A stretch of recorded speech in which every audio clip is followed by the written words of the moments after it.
excited to welcome Stefanie Krievins to the stage. All right, DJ, hit it. My friends, I want to invite you to consider that the reason that change is not happening at your organization yet is because you have not changed enough. My guess is that you're here because you want to disrupt HR, you want to make shit happen, and you are so frustrated and held back by your colleagues because they are warm and cozy and just stuck in doing the things they've always done and pretending to say that they want to make change happen. And you feel held back from your grand vision because of what your colleagues are doing. And the truth is you all are stuck in the same roles. The more you double down on being the troublemaker, the change maker, the person that gets shit done, the more they're going to say no to your new ideas and disinvite you from meetings and not want to include you. It's the mundane, boring, everyday habits that keep us stuck in the work that we're doing. You might hate the Bill Lumbergh of your organization. You might be the Bill Lumbergh of your organization. I want to invite you to consider that change happens incrementally when you change first. Those really smart people at Harvard tell us that 70% of your change initiatives are going to fail. The deck is stacked against you, and I want you to do it anyway, because change happens when you show up. You are what your organizations, your clients, and your teammates have been waiting for in order to truly shake things up, challenge the status quo, and disrupt HR. And here's how you're going to end your addiction to the status quo. Step 1. Know your mission. Get down to your underwear. You cannot change until you change yourself first. The chances of you being born into this lifetime, into this moment with these people is 1 in 400 trillion. You've already won the lottery. Live your purpose. Step 2, find the people you can be in your skivvies with. Now I'm charged up, y'all.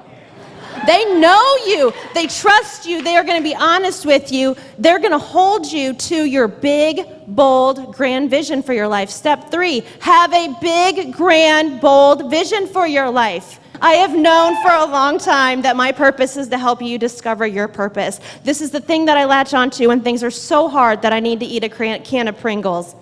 Elizabeth Gilbert talks about being willing to eat the shit sandwich. Change is hard and murky and messy. Be like the Goonies and navigate the booby traps.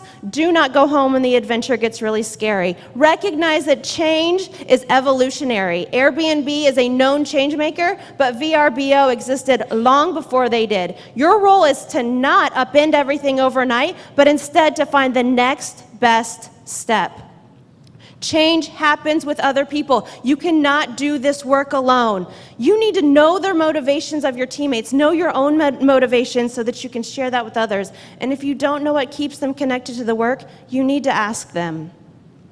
Always do what you say you will do.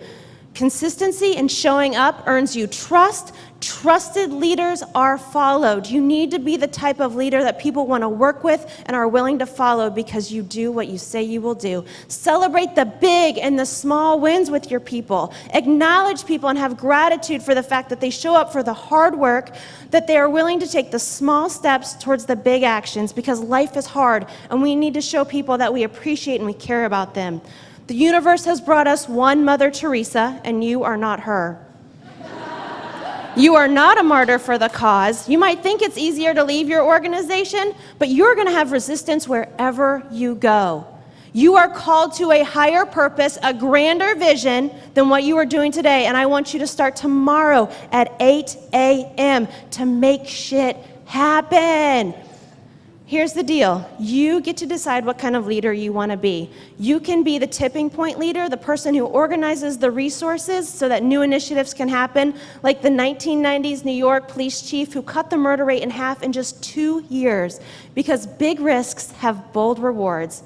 You can be the tempered radical, the gentleman who was a black man at a large bank who ended up hiring people of color who hired people of color. And because of him, over 3 decades, 3,500 diverse, beautiful souls came to work at his organization.